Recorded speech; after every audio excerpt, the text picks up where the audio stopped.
stop tripping. Has anyone ever told you that? I've known they've told me that before. When people start giving me a hard time, treating me bad, I can't let that continue to happen. I got to do something about that. When I seem like I'm losing my mind and turning it up to let them know how I feel, because it's important that they know they can't do certain things to me and get away with it, because it's important that they respect me, because that's who I am.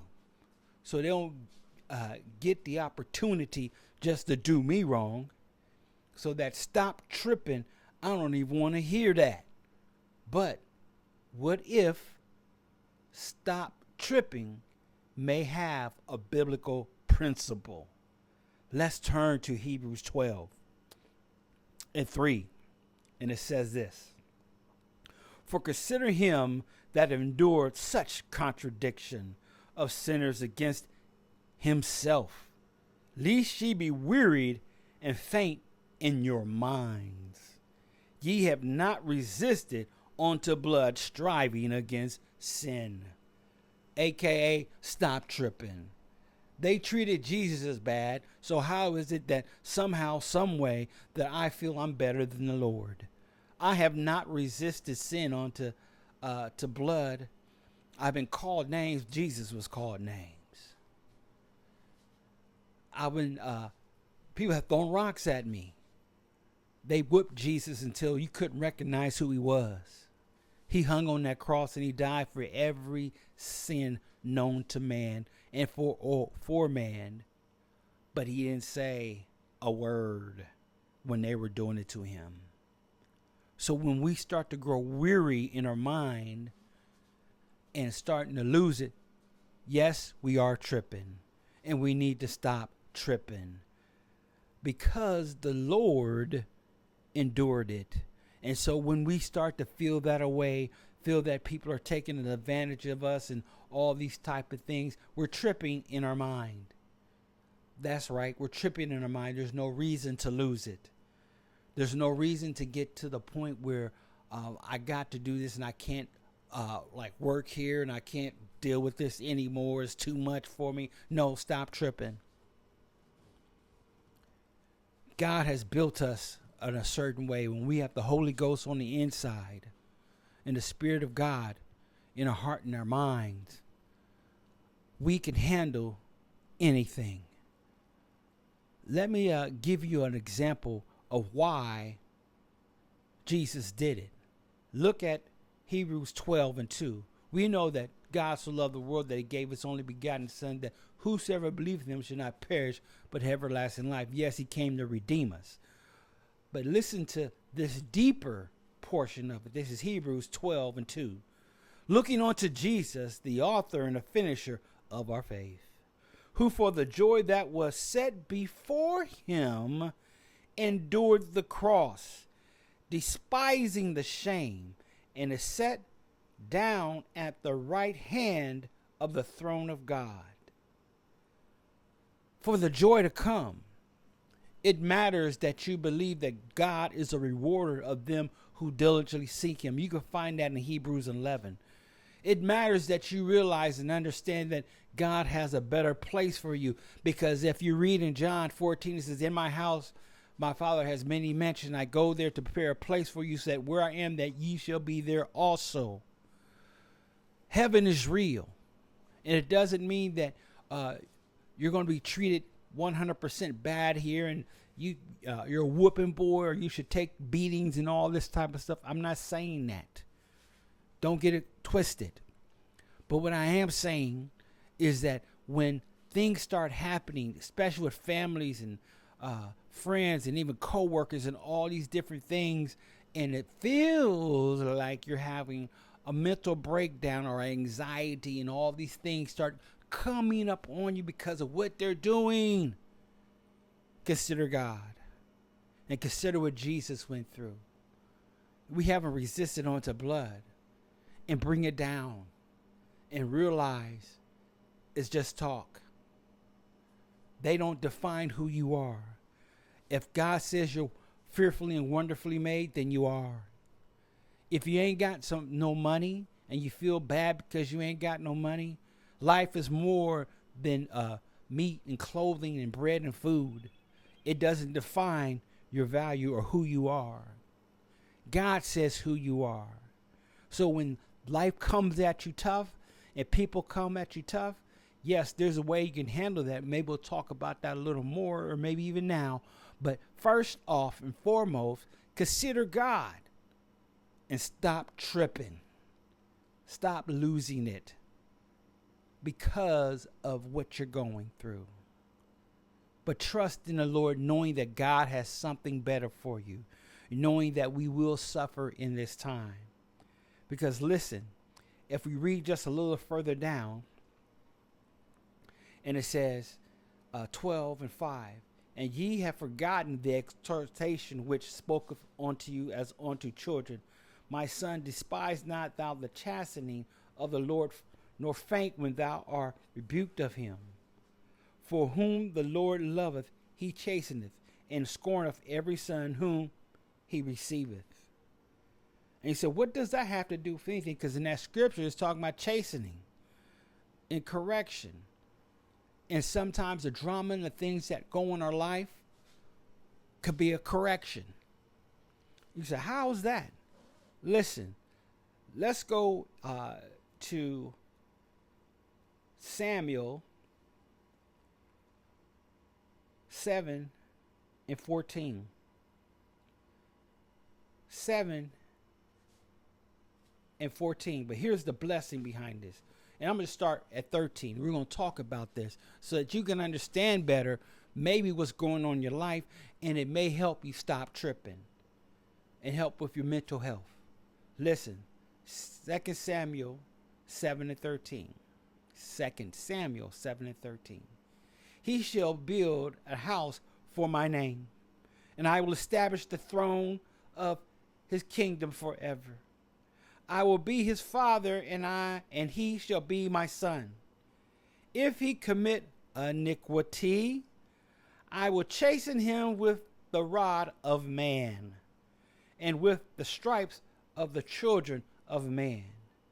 But my mercy shall not depart away from him, as I take it from Saul, whom I put away from thee. This is talking about King Solomon. When he messes up, the Lord is going to chase him with the rod of man and the stripes of mankind. But not like he did with Saul. Saul died right there because the mercy and that stuff had left Saul, because Saul did not do what God told him to do. He went to the witch of Endor and inquired of the witch and all these different things, and it cost him his life and his kingdom. They end up taking his shield, spreading, I think, put it on the wall, chopped his head off or something like that, and hung it on a stick. They did all kinds of crazy stuff to King Saul's body. But the Lord has given mercy unto Solomon, and he will chasten him with the rod of man. Sometimes when people are in our lives, it's a chastening effect. It's a correcting effect. We can get so inundated with who we think we are and who we think we're not. So in other words, when it comes to self-esteem and problems like that, sometimes when you have your esteem too low and says, I'm nothing, and I feel bad about myself because I feel like nothing, and they're telling you I'm nothing, I'm already feeling that way. Well, you don't know who I am, because I am somebody, because you're trying to get your self-esteem back. You don't want people to dog you out and what have you, whatnot, because you're already feeling bad. But what if pride was the cause of some of the low self-esteem, because you esteem yourself to be something that you're not, where in actuality you're much greater than you know. You're fearfully and wonderfully made. God has set you in heavenly places. You don't know how great and wonderful you are. But because you have the wrong concept of who you are and how you think people should treat you, and because if people don't treat you a certain way, then you think that you're not good at all, or you're being slighted. But then you consider Jesus and what he went through, such a contradiction of sinners, and he was King of Kings and Lord of Lords. I don't want to call anybody a fool, but they didn't know who Jesus was. And some of them did, and they hated him. So make no mistake, if the world hated Jesus, they're going to hate you. If they misunderstood who Jesus was, they're going to misunderstand who you are. So don't let anybody tell you who you are. God tells you who you are. God gives you your value. Now, Jesus died for everybody on the cross. That's saved and unsaved. What are you worth? The moon, the stars, everything. His precious blood. Matter of fact, God made the world for man. That means he made the sun for man. He made time for man. He made flesh and blood, thought, love, hate. All these different things come about because of what God had made for man. Now, God doesn't create evil or hatred per se. But he made all these things so that you and I could live and become what he has us to become. And it's not yet who we're supposed to be. We won't even know half of it until Jesus comes back or until we die and go to heaven, which is well worth every piece of suffering that we have here, but we don't want to get to tripping. And so when it's talking to Solomon is saying that when he messes up, he's going to be chastised by man. That means trouble's coming in brothers and sisters and kingdoms and stuff, and going to give him some drama. Listen, when King David took and had Uriah the Hittite killed for his wife Bathsheba, and what he did, the sword was at his house. That means the drama was at his house with his son Absalom and all these different things that went on in his house. That's chastisement. But how did David handle it? He said, Lord, create in me a clean heart, renew a right spirit. And when they was chastising him and this particular man was throwing rocks at him, he said, leave him alone. It may be from the Lord.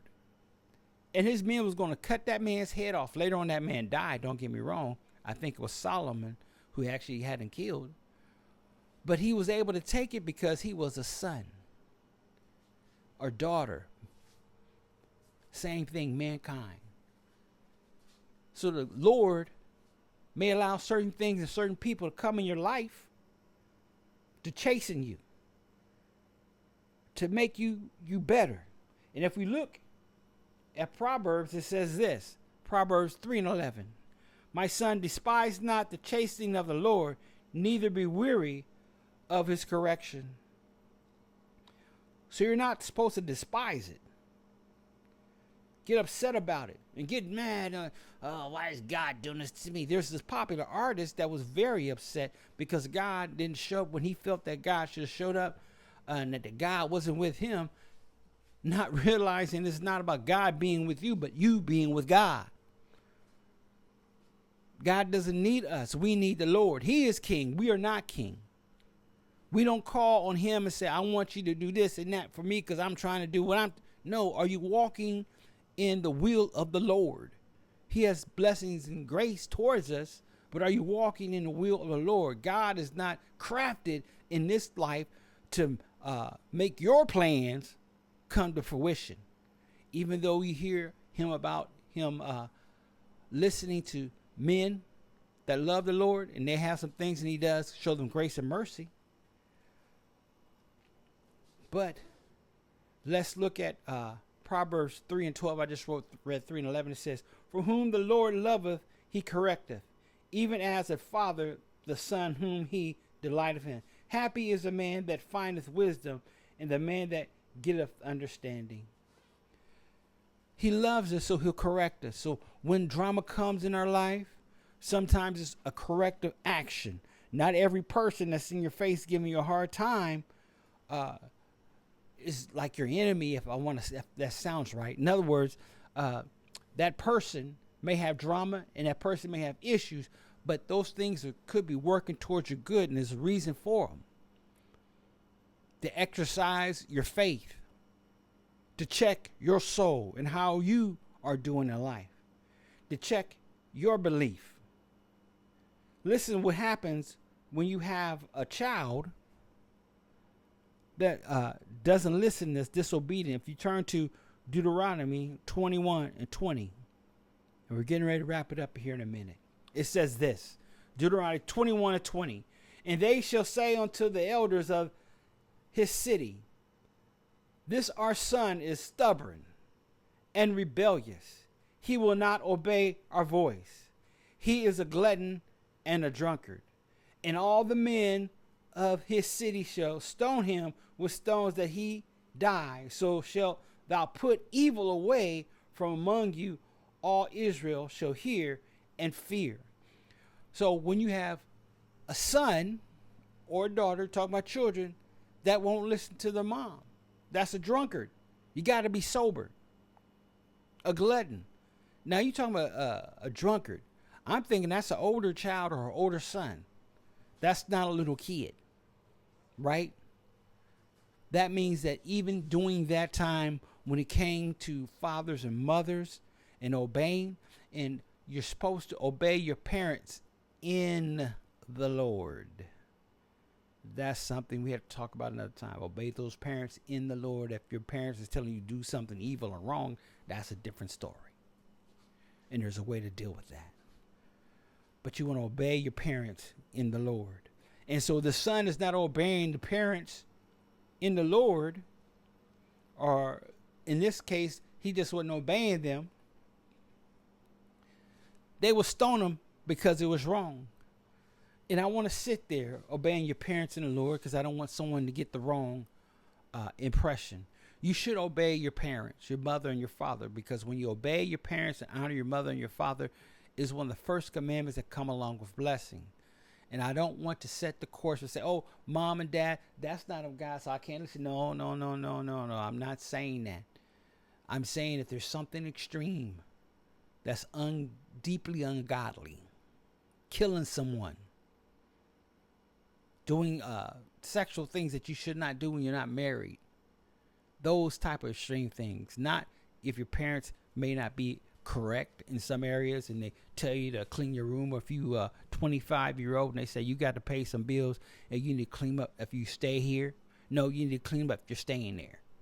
And even me, as I'm 50 something and God has blessed me to have at least one of my parents left, I still got to listen to my dad and my uncles and my aunts, and I still honor them because that's the right thing to do. And they still chasing me. What are you doing, Alan? Where are you going? Why is that? And I'm a grown man. I got grandchildren. But I have to endure that because they love me and they're trying to do better things for me. So in this life, sometimes when chastening comes along through people and situations that will cause me drama, I need not start to trip. I need to consider God. I need to consider Jesus Christ when he died on the cross, that endured all that drama with sinners, not good people, but bad people, tripping and giving them a hard time. Because we have not resisted unto blood, so that you don't grow weary in your mind. If they ain't treating you better than they treated Jesus, stop tripping. Stop tripping. Get your head right. Think soberly. You must endure chastisement because this world is evil. Some of these things that's happening in this world, sometimes they're of the Lord. And we, as people as a whole and as a culture, will catch some of that, whether you're saved or you're unsaved, whether you're good or you're bad, because some of that the Lord does not accept. And it's very important that the world knows that. And sometimes the Lord may even send you to chasten someone, but that doesn't mean you're going to cuss them out or give them a hard time, but you're going to live right so much in front of them that they'll feel guilty and they'll come after you because you are living right. And sometimes when, just like Job, when he was struggling, he still had to go through to understand that he had too much pride. So giving all the circumstances that we go through in life, let's think about Jesus and realize we have not resisted sin unto blood. So whatever we're going through, especially if it's a mental thought and not a physical thing, then we're tripping. It doesn't mean they're doing us right. Yes, they're doing us wrong. It doesn't mean that they're not evil. Yes, they are evil. It doesn't mean that it's going to cost us something. Yes, it's going to cost us something. But remember how much it cost Jesus. Remember how they did him. Remember that they was evil. But for the joy of it, the Lord endured it. Did you hear me? For the joy of it, the Lord endured it. We too, for what is to come, we need to endure. Let me read this one more time as we close. This is Hebrews 12:2. Looking unto Jesus, the author and the finisher of our faith, who for the joy that was set before him endured the cross, despising the shame, and is set down at the right hand of the throne of God. When we endure to the end, for the joy of it all, we too will make it to heaven. We too will get that glory that comes with being the Lord. Our name being called, well done, thy good and faithful servant. Realizing that what God has for us is greater than these things that we go through on the earth. In Hebrews 11, it talks about one has to believe that God is a rewarder of them that diligently seek him. You need to believe, and you got to believe, because it said you must believe that he's a rewarder of them that diligently seek him. Realizing that the things that you go through, the chastisement that you have, and all these things in your life, and when you get the trip in your head, realizing that it does not compare to the joy to come. So we have to keep our eyes on the prize, that God is a rewarder. It seems like there's a delay in time, but life here is but a vapor. But that what to come is so much greater than what you're doing right now. The devil will try to block it out and say, you know something, the earth is not going to be destroyed. Yes, the earth is going to be destroyed. And there is a day of reckoning, and heaven and hell is coming. You want to make sure you go to heaven and not to hell. You want to make sure that you're blessed and not cursed. You want to make sure that the God of Abraham, Isaac, and Jacob is in your heart and in your soul, so that you don't fall apart, so that you don't slip in your mind, so that you don't go weary in well doing. You must endure to the end. Then there's the reward. Endure, brothers and sisters. And whatever you do, stop tripping. Share this with someone, especially those who dealing with problems with people and they can't get over whatever they're getting over. Stop tripping. You have not endured until blood, and they sure enough hadn't treated you worse than they treated Jesus. And who are we compared to the Lord? Trust in the Lord. The gifts and the rewards are coming. You must endure to the end. So be sober-minded and stop tripping. God bless you.